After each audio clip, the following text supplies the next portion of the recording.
എല്ലാവർക്കും എൻ്റെ ചാനലിലേക്ക് സ്വാഗതം. ഇന്ന് ഞാൻ ഉണ്ടാക്കുന്ന ഒരു സ്പെഷ്യൽ റൈസാണ്. ഈ റൈസ് കഴിക്കാനായിട്ട് പ്രത്യേകിച്ച് വേറെ ഒരു കറിയുടെ ആവശ്യമില്ല. നമുക്ക് ഈ ചോറ് ഇങ്ങനെ തന്നെ കഴിക്കാവുന്നതാണ്. ഇത് സൗത്ത് ഇന്ത്യൻ സ്റ്റേറ്റ്സായ കർണാടക, തമിഴ്നാട്, ആന്ധ്രാപ്രദേശിലൊക്കെ ഫേമസ് ആയിട്ടുള്ള ഒരു ചോറാണിത്. ടാമറിൻ റൈസ് എന്നാണ് പറയപ്പെടുന്നത്. ഇതിനെ പുളിയോഗരെ എന്ന് പേരിൽ അറിയപ്പെടുകയും പുളിയോദര എന്നൊക്കെ പേരിലാണ് ഈ റൈസ് അറിയപ്പെടുന്നത്. അപ്പോൾ നമുക്കിതെങ്ങനെയാണ് ഉണ്ടാക്കുന്നത് നോക്കാം. എൻ്റെ ഈ ചാനൽ ആദ്യമായിട്ടാണ് കാണുന്നതെങ്കിൽ എൻ്റെ ഈ ചാനൽ കണ്ട് ഇഷ്ടപ്പെടുന്ന സബ്സ്ക്രൈബ് ചെയ്യുക. അതേപോലെ ഈ വീഡിയോ കണ്ട് ഇഷ്ടപ്പെടുന്നെങ്കിൽ ലൈക്ക് ചെയ്യുകയും ഷെയർ ചെയ്യുകയും ചെയ്യുക. സബ്സ്ക്രൈബ് ബട്ടൻ്റെ തൊട്ടടുത്തൊരു ബെല്ലൈക്കൺ ഉണ്ടാവും, അതൊന്ന് പ്രസ് ചെയ്യുകയാണെങ്കിൽ ഞാനിടുന്ന എല്ലാ വീഡിയോസിൻ്റെയും നോട്ടിഫിക്കേഷൻസ് അപ്പോൾ തന്നെ നിങ്ങൾക്ക് കിട്ടുന്നതായിരിക്കും. അപ്പോൾ നമുക്ക് ഉണ്ടാക്കാൻ തുടങ്ങാം.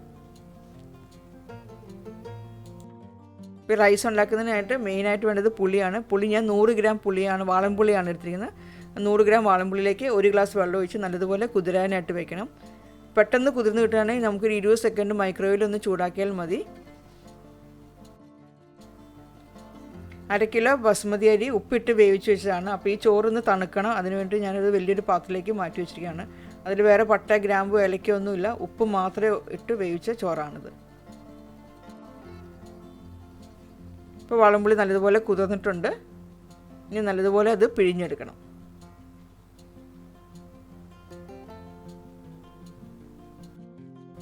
ഇനി ആ പുളി അരിപ്പയിൽ കൂടെ അരിച്ചെടുക്കണം. ആദ്യം ഒരു പ്രാവശ്യം നല്ലതുപോലെ ഒന്ന് പിഴിഞ്ഞെടുക്കണം. പിഴിഞ്ഞ് അരിപ്പയിൽ കൂടെ അരിച്ചെടുത്ത ശേഷം ബാക്കി കിട്ടുന്ന ആ പുളിയിലേക്ക് വീണ്ടും കുറച്ചും കൂടി വെള്ളം ഒഴിക്കണം. ഒരു 3/4 ഗ്ലാസ് വെള്ളം ഒഴിച്ചിട്ട് വീണ്ടും ഇതേപോലെ തന്നെ പിഴിഞ്ഞ് അതും അതേപോലെ തന്നെ അരിച്ചെടുക്കണം.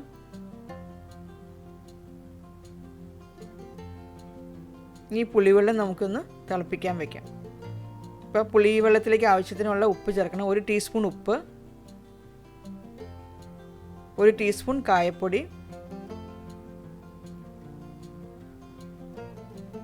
1 ടീസ്പൂൺ മഞ്ഞൾപ്പൊടി,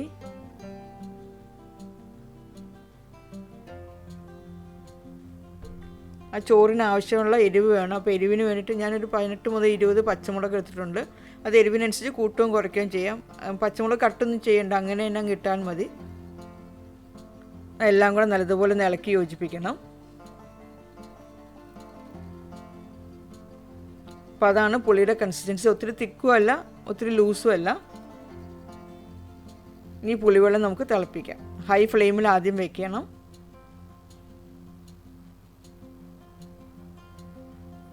നല്ലതുപോലെ തിളച്ച ശേഷം തീ കുറച്ച് വെച്ചിട്ട് വേണം അത് വറ്റിച്ചെടുക്കാനായിട്ട്. അപ്പോൾ ഇടയ്ക്ക് ഇളക്കി കൊടുക്കണം. പിന്നീട് ടേസ്റ്റ് നോക്കുക. ഉപ്പോ അതേപോലെ കായവും എരിവൊക്കെ വേണമെങ്കിൽ ഓരോരുത്തരെ അനുസരിച്ച് ചേർക്കാവുന്നതാണ്.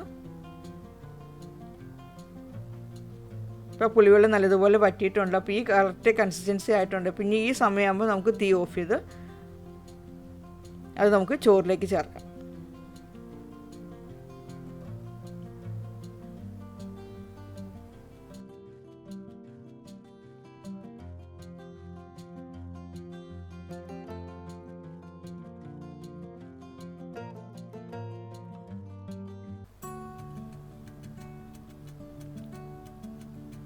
ഇപ്പോൾ ചോറും ആ പുളിയുടെ ഇതെല്ലാം കൂടെ നല്ലതുപോലെ ഇളക്കി യോജിപ്പിക്കുക.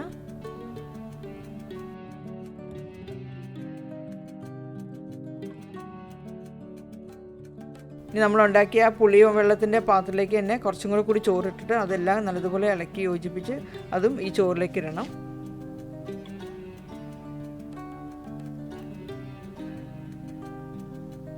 ചൂടുള്ള ചോറിലേക്ക് നമ്മളിത് മിക്സ് ചെയ്തിട്ട് ഇളക്കുമ്പോൾ ചോറ് ചിലപ്പോൾ പൊടിഞ്ഞു പോകും. അതുകൊണ്ടാണ് ചോറ് ഉണ്ടാക്കി വെച്ച ശേഷം കുറച്ചൊന്ന് തണുക്കാനായിട്ട് വയ്ക്കണം. അതേപോലെ ഒത്തിരി വെന്ത് കുഴഞ്ഞ ചോറിലേക്കും ചേർക്കരുത്. കറക്റ്റ് പാകത്തിന് ആയ ചോറ് വേണം.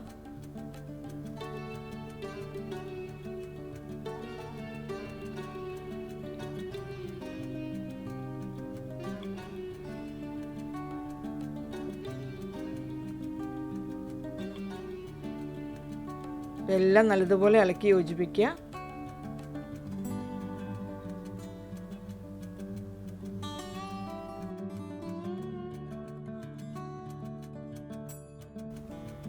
ഇനി ഒരു പാൻ ചൂടാക്കി അതിലേക്ക് ഒരു 3-4 ടേബിൾ സ്പൂൺ ഓയിൽ ഒഴിക്കണം. വെളിച്ചെണ്ണ ഒഴിക്കരുത്, ഓയിലേ ഒഴിക്കാവുള്ളൂ. ഓയിൽ ചൂടാകുമ്പോൾ അതിലേക്ക് ഒരു 1.5 ടീസ്പൂൺ കടുക് ഇട്ട് പൊട്ടിക്കണം.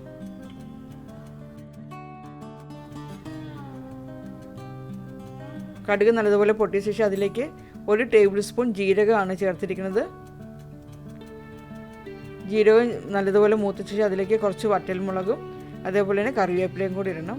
ഈ സമയത്ത് വേണമെങ്കിൽ ഒരു 1/4 ടീസ്പൂൺ നമ്മുടെ കായപ്പൊടി ചേർക്കാവുന്നതാണ് എണ്ണയിലേക്ക്. എന്നിട്ട് അത് നമുക്ക് ആ ചോറിലേക്ക് ഇട്ടിട്ട് എല്ലാം കൂടെ മിക്സ് ചെയ്യാം.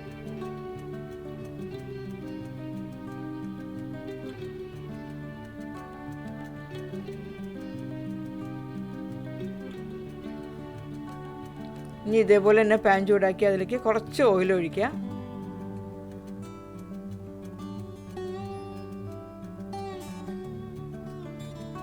അതിലേക്ക് കുറച്ച് കപ്പലണ്ടി വറുത്തെടുക്കാൻ വേണ്ടിയിട്ടാണ്. ആ കപ്പലണ്ടി നമ്മുടെ ഇഷ്ടത്തിനനുസരിച്ച് എത്ര വേണമെങ്കിലും എടുക്കാം. ഞാനിപ്പോൾ ഇവിടെ കുറച്ച് എടുക്കുന്നുള്ളൂ. അത് 2 കപ്പോ അതേപോലെ നമ്മൾ ആ ചോറിന് എന്തോരം വേണ്ടതെന്ന് വെച്ചാൽ അതിനനുസരിച്ച് കപ്പലണ്ടി വറുത്തെടുക്കാം.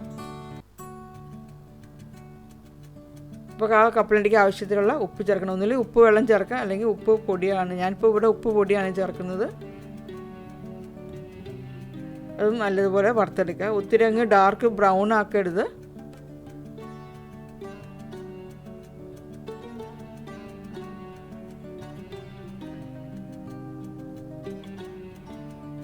ഞാൻ എണ്ണയിൽ നിന്ന് വറുത്ത കപ്പലണ്ടി കോരിയെടുക്കാം.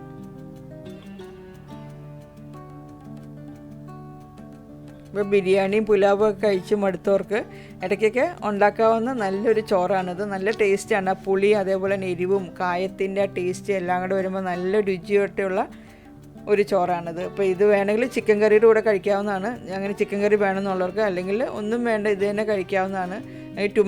നമ്മുടെ ടൊമാറ്റോ ചട്നി ഉണ്ടല്ലോ, ആ ടൊമാറ്റോ ചട്നി നല്ലൊരു കോമ്പിനേഷനാണ് ഈ ചോറ് കഴിക്കാനായിട്ട്.